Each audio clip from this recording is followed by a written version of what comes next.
માંડવી તાલુકામાં નર્મદા કેનાલ માટે સંપાદિત થયેલી ખેડૂતોની જમીનના પડતર પ્રશ્નો અને વળતરની ચૂકવણી ન થતા ખેડૂતોમાં અસંતોષ જોવા મળી રહ્યો છે। માંડવી તાલુકા નર્મદા કેનાલ હિતરક્ષક સમિતિ અને સ્થાનિક ખેડૂતો દ્વારા કલેક્ટરને લેખિત રજૂઆત કરી હતી। નર્મદા કેનાલ સંબંધિત વિવિધ અનિર્ણિત મુદ્દાઓનો સત્વરે નિકાલ લાવવા અપીલ કરી હતી। ખેડૂતોએ ચીમકી ઉચ્ચારી છે કે જો સરકાર દ્વારા તમામ મુદ્દાઓ પર તાત્કાલિક પગલાં ભરવામાં નહીં આવે તો તેઓને ના છૂટકે આંદોલનનો માર્ગ અપનાવવાની ફરજ પડશે। ખેડૂતોએ રજૂઆતમાં જણાવ્યું છે કે માંડવી તાલુકાના ગામોમાંથી પસાર થતી નર્મદા કેનાલ માટે જમીન સંપાદનની કામગીરી વર્ષ 2011થી શરૂ કરવામાં આવી હતી। તે સમયે ખેડૂતોની કિંમતી જમીનો નજીવી કિંમતે સંપાદન કરવામાં આવી હતી અને વર્ષ 2012-13માં તેનો એવોર્ડ જાહેર કરાયો હતો। એવોર્ડમાં અસંખ્ય ભૂલો હોવા છતાં કેનાલનું કામ ઝડપથી પૂર્ણ થાય તે હેતુથી ખેડૂતોએ કોઈ વિરોધ કર્યા વિના વહીવટી તંત્રને સંપૂર્ણ સહકાર આપ્યો હતો।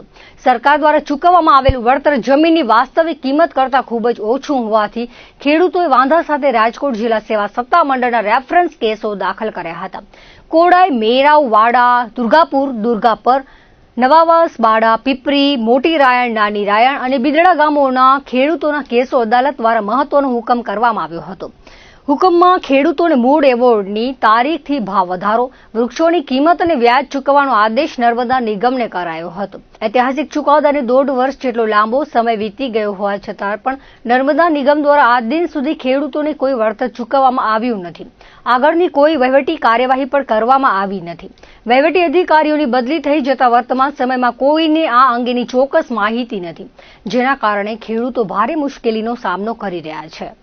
રકમ ચૂકવવામાં વિલંબ કરીને વહીવટી તંત્ર સરકાર પર વ્યાજનો બોજ વધારી રહ્યું છે, જે અધિકારીઓની ઘોર બેદરકારી દર્શાવે છે। ખેડૂતોએ આક્ષેપ કર્યો છે કે વર્ષ 2015 પહેલા જ એવોર્ડ થયા હતા। સ્થળ પર આવેલા મકાન, કુવા, બોર, ઓરડી અને વૃક્ષોના પંચનામા કરાયા હોવા છતાં તેનો ઉલ્લેખ મૂળ એવોર્ડમાં કરાયો ન હતો। હવે સત્તામંડળના એવોર્ડ મુજબ ચૂકવણી કરતી વખતે પંચનામાને ધ્યાને લેવામાં આવતા નથી, જેના કારણે વળતરની ચૂકવણી અટકી પડી છે। ઉપરાંત નર્મદા કેનાલ પસાર થવાના કારણે ખેડૂતોના સર્વે નંબર વચ્ચેથી કપાઈ જતા જમીનના 2 ટુકડા થઈ ગયા છે।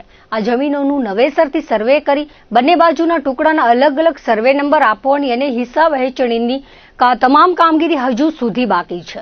નર્મદા નિગમને વારંવાર રજૂઆત કરવા છતાં કોઈ યોગ્ય દાદ મળતી નથી। કેનાલ પસાર થવાને કારણે ખેડૂતોની વાડીઓમાં જવાના જૂના રસ્તાઓ પણ બંધ થઈ ગયા છે। ભવિષ્યમાં જમીન બિનખેતી કરાવવા માટે કેનાલ પરથી રસ્તો લખી આપવાનો પણ નર્મદા નિગમ સાફ ઇનકાર કરી રહ્યું છે। સાથે માંડવી તાલુકાના જે ગામોમાં પ્રમોલ્ગેશનની કામગીરી પૂર્ણ થઈ ગઈ છે ત્યાં 7 બારના નકશાઓમાં અસંખ્ય ભૂલો જોવા મળી રહી છે। આ ભૂલો સુધારવા માટે ખેડૂતોને મામલતદાર કચેરી તેમજ ભુજ DILR કચેરીના ધક્કા ખાવા પડી રહ્યા છે। નાના ટુકડા ધારક ખેડૂતોને ટુકડા ધારાનો નિયમ ન નડે તે માટેની જોગવાઈઓ સ્પષ્ટ કરવા અને ખેડૂત ખાતેદારના દાખલા આપવા પણ માંગ કરાઈ છે। તમામ ગંભીર પ્રશ્નોથી થાકેલા માંડવીના જમીન ગુમાવનારા ખેડૂતોએ હવે ન્યાય ન મળવા પર ઉગ્ર આંદોલનની આખરી ચેતવણી આપી છે। આ વેળાએ માંડવી તાલુકા નર્મદા કેનાલ રક્ષક સમિતિના હોદ્દેદારો, ખેડૂતો મોટી સંખ્યામાં હાજર રહ્યા હતા। અમારી રજૂઆત એ છે કે નર્મદા નિગમ જે તે સમયે 2013માં જમીન સંપાદન કરી અમારા કાનેથી જમીન બધી લીધી અને તે સમયે નજેવી રકમ અમને આપી છે। તો એ રકમ તો નજેવી હતી તે સમયે, પછી અમે વાંધા સહિત ઘણો ટાઈમ નહોતા લેતા, વાંધા સહિત અમે રકમ સ્વીકારી, પણ પછી અમે કેસ દાખલ કર્યો અમારા એડવોકેટ રાખીને। કેસ દાખલ કર્યા પછી રાજકોટ સત્તા મંડળની કોર્ટ 6 ડિસેમ્બર 2024માં એનો ચુકાદો આવી ગયો ખેડૂતોને ફેવર। એટલે અમારે નર્મદા નિગમને જેટલા પૈસા ચૂકવવાનો ઓર્ડર કર્યો આપણે રાજકોટ સત્તા મંડળ કોર્ટે, એના માટે અમે અરજી કરી અમારા એડવોકેટે નર્મદા નિગમને નથી દાદ દેતા। એ કોઈ સાંભળતા જ નથી, કોઈની વાત જ નથી સાંભળતા નર્મદા નિગમવાળા। અમે ખેડૂતો બધા ભેગા થઈને વારે ઘડીએ પછી અમારા એડવોકેટ માંડવી કોર્ટમાં દરખાસ્ત નાખી કે આ પૈસા દબાણ નાખે કે કોર્ટ થ્રુ કે અમે નર્મદા નિગમ અમને વહેલી તકે પૈસા ખેડૂતોને જડે। એના માટે આજે લગભગ 1.5 વર્ષ થઈ ગયો પૈસા પાસ થયા એને। નર્મદા નિગમ પૈસા નથી ચૂકવણો કરતી અને વારે ઘડીએ કોર્ટમાં જાય એટલે તારીખ મળી જાય છે। હવે તારીખ ઉપર તારીખ મળીને અમે ખેડૂતો બધા અલગ મૂડમાં આવી ગયા છે, કારણ કે હવે સમજો કંટાળો એટલો થઈ ગયો છે, ખેડૂતોને બધા તંગ આવી ગયા છે કે તારીખ ઉપર તારીખ પૈસા પાસ કરેલા 1.5 વર્ષ થયો।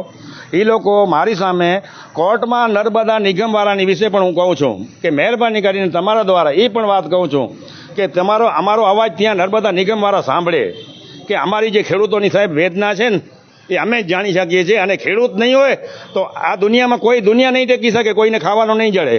અમે ખેડૂત છીએ, બાપ દાદે પેઢી દર પેઢી અમે ખેડૂત છીએ. ખેડૂતને સરકારને પણ એ વિનંતી કરું છું, અને આજે અમે આવેદનપત્ર દેવા માટે કલેક્ટર સાહેબશ્રીને દીધો છે આના વિશે, કે અમારી વળતર જે છે એ વિશેષ વળતર અમને વહેલી તકે મળી જાય.